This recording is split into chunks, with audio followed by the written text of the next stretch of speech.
of all, you have received the Manager of the Month award for September. What does that mean to you, first of all? Because obviously when you came to Dundee United, you fought to try and keep them up. They went down, but now 10 games unbeaten and here you are. Well, obviously, very grateful to those who have voted me Manager of the Month for September. I'm not a huge fan of individual awards in team sports. I think the biggest thing for me is that it's just recognition for the hard work that's been done behind the scenes collectively. I've got a great backroom team who work tirelessly during the week to make sure that we put the right game plan together for the weekend, and then you rely, as any manager does, you rely on those players that cross the white line onto the park to get the job done. So as much as I'm very grateful for the award, I would accept it on behalf of the group, because it very much is a team effort, and as I said, it's nice recognition for the hard work that we've done up to now, but very early days, nothing for us to get too carried away with. We just have to make sure that we're carrying on the same form that we've been in against Raith on Saturday. And how pleased are you with how Dundee United have started this season? Because obviously it's never going to be easy in the Championship, but you have gone and started on a great run. It's a very difficult and competitive league, and we knew that before the ball was kicked. We also knew that everybody would have us down as firm favourites. But it's one thing about being favourites on paper. You then have to go out and get the job done, and that's what the players have done up to now. We're all well aware of the level of expectation on a club of this size, and that's why the recruitment was so important in the summer. A lot of attention to detail put into signing the right players, not just good technical players, but players with strong characters, because to play for the big club you need to be a strong person.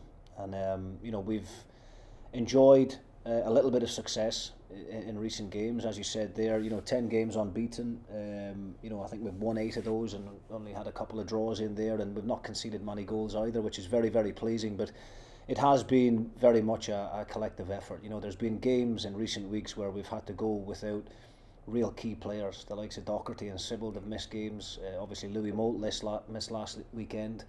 Other players have stepped into the void and carried on the great job, and that's what it's going to take from now till the end of the season. Consistency, momentum, confidence. There is going to come a period in the season where we might have a little bit of a dip in form. We might not get the big decisions on the day, and it's going to be how we react to that and how we respond. But I've got great belief in the group that we've put together. I've got great confidence in my backroom team as well. And yeah, we're enjoying the run that we're on at the moment, but the most important thing is that we don't get complacent and we don't take our eye off the ball, and we recognise why we are in the position that we're in. It's ultimately down to a lot of hard work through the week that helps us to have the performance on the weekend. As you say, the fight goes on in its first versus second this weekend. Just how big a game is this against Raith Rovers for Dundee United?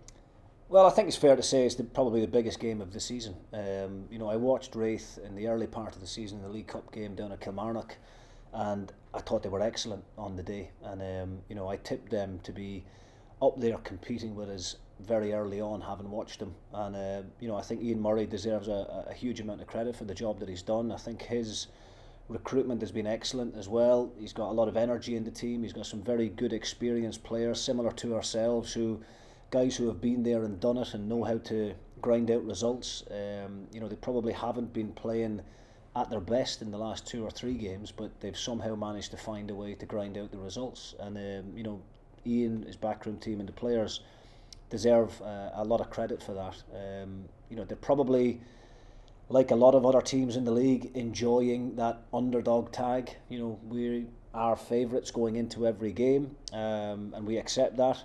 But as I said, it's one thing about being favourites on paper. You've then got to go out and get the job done, and my players deserve a huge amount of credit for that, for being able to handle that pressure, that level of expectation that's put on us from the media and from our own supporters, and to be able to go out and perform in the manner that they're doing is great credit to the group. So I'm sure it's going to be a very exciting and entertaining game of football. I'm pretty sure we'll bring a really good travelling support through there. Our away fans have been exceptional all season and have travelled in great numbers, and hopefully it'll be a very good atmosphere and a very good game of football there for the spectators to watch as well. And you mentioned Louis Moult. How is he? Because I know he didn't make it for last weekend. Is he likely to feature this week? Well, we've got a big decision to make on Louis. You know, obviously, given the importance and the significance of the game, we want to have our best players available and part of the matchday squad, but at the same time we don't want to risk a player who's maybe only 50-50, and you know, it's all well and good maybe trying to push him for this Saturday, but the implications off the back of that could mean that he has to miss the next 4 or 5 games. So as important as the Raith game is, you know, it's more important to me that we have Louis Moult back fit for the next, you know, 6-7 months. So I'm going to sit down with the medical team this afternoon.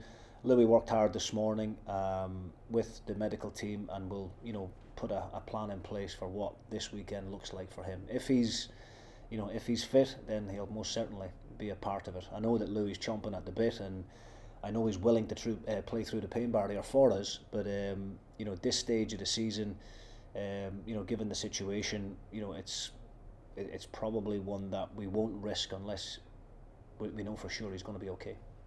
And of course, Tony Watt stepped in last week and got 2 goals and played well. You know, how pleased were you with his performance and sort of the confidence that he'll have got from that? Yeah, I mean, look, I think if you had seen the reaction from not just the players out there on the pitch with Tony at the time, but the reaction from the bench as well, the staff and all the substitutes were all up, because we know how desperate Tony has been to just get off the mark and get up and running. He's been very unlucky in recent weeks. He's had some, you know, very near misses in a lot of games, but you know, I've got great belief in Tony. I know the quality of player he is. I know at this level he's one of the best players in the league on his day. I think it's important to remind people that he did have a very serious ankle injury and was nowhere near fit when the League Cup campaign came around, but given the situation we had to put a lot of responsibility on his shoulders, and he's been playing catch up until about maybe 3 or 4 weeks ago. And I hope now, with the couple of goals on Saturday, you know, that'll give him a bit of confidence and give him a real boost, and I'm hoping in the weeks ahead that we see the best of Tony. And just how's your team news otherwise going into the game? Everybody else is okay, thankfully, apart from Louis Moult, obviously. Yeah, hopefully we'll have a strong squad to choose from for the weekend. Thank you. Thanks. Looking at going down to Kirkcaldy this weekend, the playing surface is as it is, and people accept playing on it from week to week, but does that have any impact at all on your selection process for who's going to be in the game, who's not going to be in the game, whether people bothered or injured? Does that have any impact at all on your thoughts? No, it doesn't really. I mean, look, I think you ask 99% of fans and players and managers out there, would they rather play on a really nice grass pitch or an AstroTurf pitch? I think we're all in agreement that we would all like to play on good grass surfaces, but you know, we're well aware of the situation here in Scotland. There are a lot of artificial pitches, and we just have to accept that. It doesn't affect the younger players, because a lot of the younger players have, you know, grown up playing on these surfaces. There are players out there, not here at Dundee United, but there are players at other squads that I think are slightly nervous about playing on these pitches. But from our point of view, the pitch at Kirkcaldy is a relatively new one. It's one of the more modern ones. There's a bit more forgiveness in the surface, and you know, given what the weather forecast looks like for the weekend with the rain that we're due, then there should be plenty of speed in the pitch as well. I think everybody's gripe with the AstroTurf pitches is when it's dry and the teams don't water them, then, you know, the game can become very slow. The bounce of the ball sometimes is not very natural, but when the pitch is nice and wet, then you can move the ball quickly, and that will definitely suit us on Saturday. What is the best part that you're looking forward to this weekend? Continuing the run, you know, what's the most exciting thing you're looking forward to this weekend? Yeah, well, I mean, we spoke a number of weeks ago about, you know, trying to go on a long unbeaten run, and I mean, that's 10 games now, and, you know, in all competitive fixtures that we've had, and we don't want that to stop. It's as simple as that. You know, the likelihood of going the whole season unbeaten is probably a long shot, but teams have done it before, and you know, that's the challenge that we've set ourselves as a group. But we know how difficult that's going to be, because, you know, Raith Rovers are a very, very good team. They've got some really good players in the forward areas. I've always been a fan of Louis Vaughan. He's had a terrible time in recent years with injuries and what have you, but technically one of the best players in the league for me. I know of some of the other players, having worked with Callum Smith, Byrne in the middle of the pitch is a real combative midfielder with good experience, and obviously the links there between himself at Dundee and ourselves, no doubt he'll be looking forward to the game as well. But from our own personal level, we believe this is the biggest game of the season so far. I believe I've got some really strong characters in the group, and I think there's a real air of excitement around the group and training this week, and hopefully we can put on a performance that resembles that. You've spoken about the recruitment at Dundee United and how happy you were with what took place in the summer. When is it that you start to think about, well, where do I start adding to it?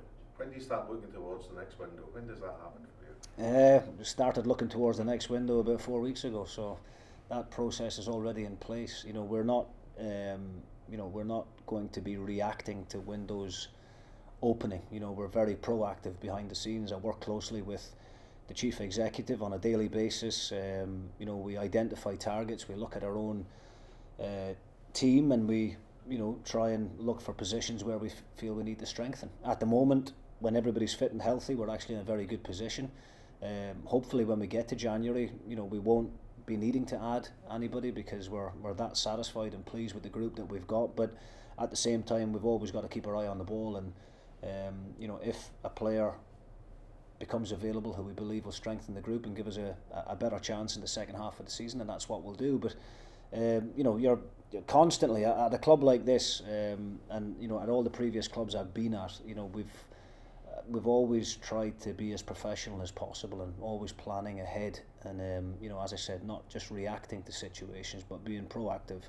And I've got great support from the board to be able to put the squad together that we have done. We've had to do a lot of hard work behind the scenes. Luigi, the CEO, has had to work tirelessly, because as much as we are a big club, you've also got to try and balance the books, and he done a lot of good business behind the scenes, in terms of transferring players out and moving players on to try and save some money in different areas. But the group that we've put together right now, for me, is a very competitive one, one with a really good balance in it of experience and youth, and players that are determined to try and get this club back into the Premier League at the first time of asking. It's not easy. Teams have proven that in the past, where it's took 3 or 4 years in past seasons for teams to get back out of it, and some of the teams that are in this league right now have been stuck in it for a hell of a lot longer than that. So we can't just take anything for granted. We have to just maintain the good run that we're on, and remember that it's hard work that's got us there up to now, and we've got to continue on that hard work. And if we do that, then we give ourselves a really good chance. There are a number of younger players out on loan from Dundee United at the moment. How important is that for part of your future planning to build things in, and what reports have you getting back about some of them? Well, it's always the loan system's always something that I've been very big on. It does sometimes take away players from the youth academy that would maybe strengthen our under-18s team, but we believe in that. Getting the players out at an early age to go and play senior football is far more important to them than playing youth team football. So we've done that. The club, even prior to me coming here, done that last season with the likes of Kai Fotheringham, who had a very successful loan in Sterling. Chris Mockery at Dunfermline, helping them win the league and get promotion. And we've got a few of our younger ones out at the moment. Miller Thompson's at Montrose, Rory McLeod's at Forfar. Lewis O'Donnell's doing really well at Kelty.